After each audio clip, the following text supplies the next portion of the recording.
नमस्कार मित्रांनो, मराठी क्राईम स्टोरीमध्ये आपलं स्वागत आहे। केरळमधील त्रिवंतपुरममध्ये इंदू नावाची मुलगी राहत असे। तिचे वय 25 वर्षाचे होते। ती शिक्षणात खूप हुशार होती। तिने या कॉलेजमध्ये ॲडमिशन घेतलं होतं।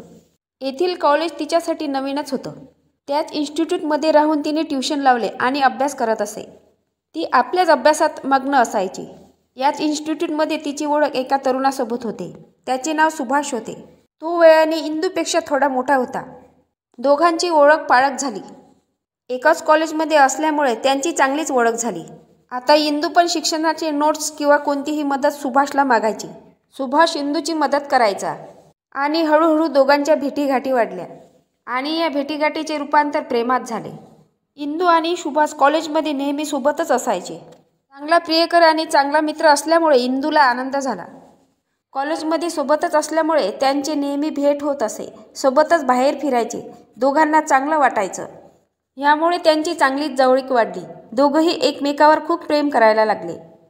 परंतु यांच्या जीवनात एवढं भयानक घडेल याची पुसटही कल्पना त्यांना नव्हती। एक दिवस सुभाषने इंदूला म्हटले की तू माझ्यासोबत लग्न करशील का? तेव्हा इंदूने प्रेमाने होकार दिला। मात्र याच वेळेस या घटनेला भयानक मोड आला। इंदूने लग्नासाठी होकार दिल्यामुळे सुभाषला खूप आनंद झाला।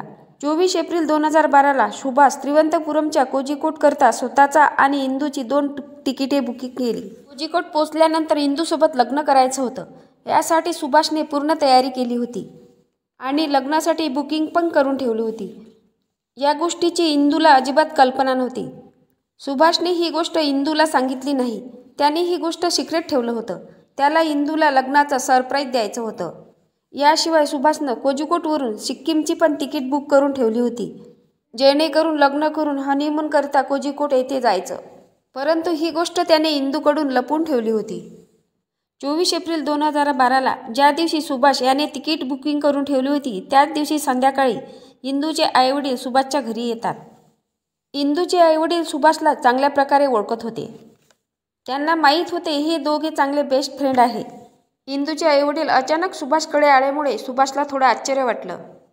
सुभाषने त्यांचे स्वागत केले। यानंतर त्यांच्या गप्पा गोष्टी सुरू झाल्या। या गोष्टीत सुभाषच्या आईवडिलांनी म्हटले की इंदूचे लग्न जुळलेले आहे। तू इंदूचा बेस्ट फ्रेंड आहे। तू लग्नाला आला नाही तर कसं होईल? असे म्हणत त्याने लग्नाचे कार्ड सुभाषला दिले। इंदूच्या लग्नाचे कार्ड पाहून सुभाषला मोठा धक्का बसला। जणू त्याच्या पायाखालची जमीनच सरकली। तो खूपच नाराज झाला आणि स्वतःशीच म्हणाला, असं कसं होऊ शकते? याचा विचार तो करू लागला। नंतर इंदूचे आईवडील म्हणतात, हे लग्न इंदूच्या मर्जीने जुळवले आहे। त्यांनी यासाठी इंदूसोबत चर्चा पण केली होती। एवढं म्हणत इंदूचे आईवडील तेथून निघून जातात। परंतु या गोष्टीचा इंदूला काहीच माहीत नव्हते की माझे आईवडील माझ्या लग्नाचे कार्ड घेऊन त्याच्या घरी गेले आहे। इंदूला जर हे माहीत राहिले असते तर तिने आईवडिलांना सुभाषकडे जाण्यास मनाई केली असती। इकडे सुभाषच्या मनात परत एकच गोष्ट येत होती, तिने मला तिच्या रिश्त्याबद्दल आणि लग्नाबद्दल मला का नाही सांगितले? इकडे सुभाषने इंदूसोबत लग्न करण्यासाठी संपूर्ण तयारी करून ठेवली होती। एवढंच नाही तर हनीमूनची तिकीटसुद्धा बुकिंग करून ठेवली होती।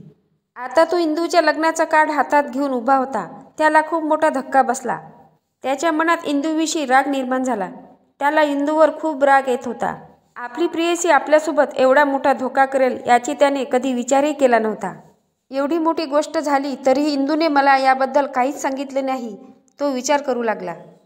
नंतर त्याने थंड डोक्याने विचार केला। त्याला वाटले मी वेगळ्या जातीचा आणि इंदू वेगळ्या जातीचे, यामुळे आईवडिलांच्या दबावामुळे तिने असं केलं असेल। याबद्दल त्याने इंदूला विचारायचं ठरवलं। सुभाषने ट्रेनची तिकीट कॅन्सल केली नाही। दुसऱ्या दिवशी सकाळी 25 एप्रिल 2012ला इंदू आणि सुभाष रेल्वे स्टेशनवर भेटतात। तेथून कोझिकोडकरता ट्रेन पकडतात आणि ट्रेनमध्ये दोघंही बसले। ट्रेन सुरू असताना दोघांमध्ये चर्चा होते। सुभाष आता समोरच्या सीटवर बसलेला असतो। इंदूला 24 एप्रिलच्या संध्याकाळची गोष्ट सांगतो। 24 एप्रिलला तुझे आईवडील माझ्या घरी आले। त्यांनी तुझ्या लग्नाचे कार्ड मला दिलेले आहे। सुभाषच्या तोंडून हे शब्द ऐकताच इंदूच्या चेहऱ्यावरचा रंग उडाला। इंदू मनाशीच विचार करते, शेवटी हे काय झालं? सुभाष पुढे सांगतो की मी आपल्या लग्नासाठी खूप मोठी प्लॅनिंग केलेली होती। आपल्या लग्नासाठी रजिस्ट्रेशन पण करून ठेवलं आहे। मी तुझ्यावर खूपच प्रेम करतो। ही गोष्ट ऐकल्यानंतर इंदू म्हणाली, असं नाही होऊ शकत। माझे आईवडील या गोष्टीकरता कधीच तयार होणार नाही. ते माझे लग्न कोणत्या दुसऱ्या जातीमध्ये होऊ देणार नाही. तू दुसऱ्या जातीचा आणि मी वेगळ्या जातीचे असल्यामुळे मी तुझ्यासोबत कोणत्याही परिस्थितीत लग्न करू शकत नाही. आपला प्रवास आता फक्त इथपर्यंतच मर्यादित आहे. तरी पण सुभाष लग्नासाठी तिच्यासोबत जिद्द करतो आणि म्हणतो, मी तुझ्याशिवाय अजिबात लग्न करू शकत नाही. मी तुझ्याशिवाय जगू शकत नाही. हे ऐकून इंदूला राग येतो. ती जोराजोरात ओरडायला लागते. गोष्टीत त्यांचे भांडण सुरू झाले. तेव्हा याच ट्रेनच्या डब्यात त्यांच्याजवळ बसलेले लोक अधूनमधून त्यांच्याकडे बघत होते. सुभाष आणि इंदूची भांडणं वाढतच गेली.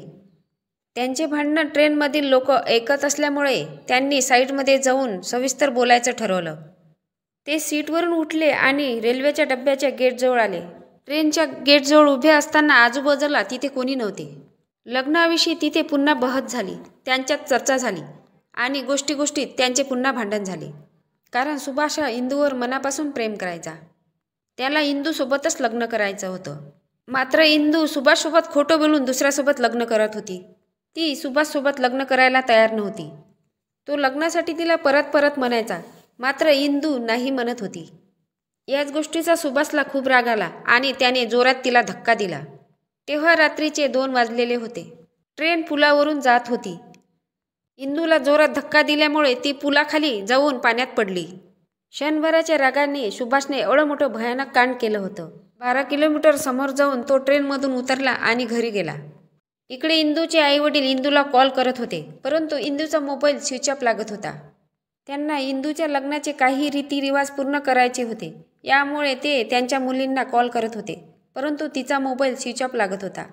2 दिवस होऊन गेले. मुलगी आली नाही आणि तिचा फोन पण लागला नाही. यामुळे त्यांनी पोलीस स्टेशनला धाव घेतली. तेथे जाऊन मुलगी बेपत्ता असल्याची तक्रार दिली. पोलिसांनी तपासाची चक्रे वेगात फिरवली. इंदूचे कॉल डिटेल्स तपासले. इकडे 3ऱ्या दिवशी रेती काढणाऱ्या लोकांना इंदूचा मृतदेह दिसला. त्यांनी इंदूचा मृतदेह पाण्याबाहेर काढला आणि लगेच पोलिसांना त्यांनी कळविले. पोलीस घटनास्थळी पोहोचले. पोलिसांनी इंदूच्या मृतदेहाला ओळखले. त्यांनी लगेच तिच्या आईवडिलांना कॉल केला आणि मृतदेह तपासणीकरता पाठवून दिले.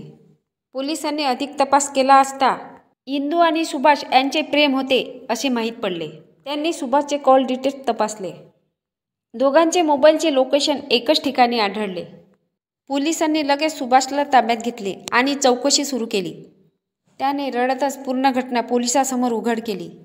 यामुळे ही धक्कादायक घटना समोर आली. या घटनेबद्दल तुम्हाला काय वाटते नक्की कमेंट बॉक्समध्ये सांगा. नवीन असाल तर चॅनलला सबस्क्राईब करा, लाईक करा. भेटूया पुढल्या व्हिडिओमध्ये. जय महाराष्ट्र.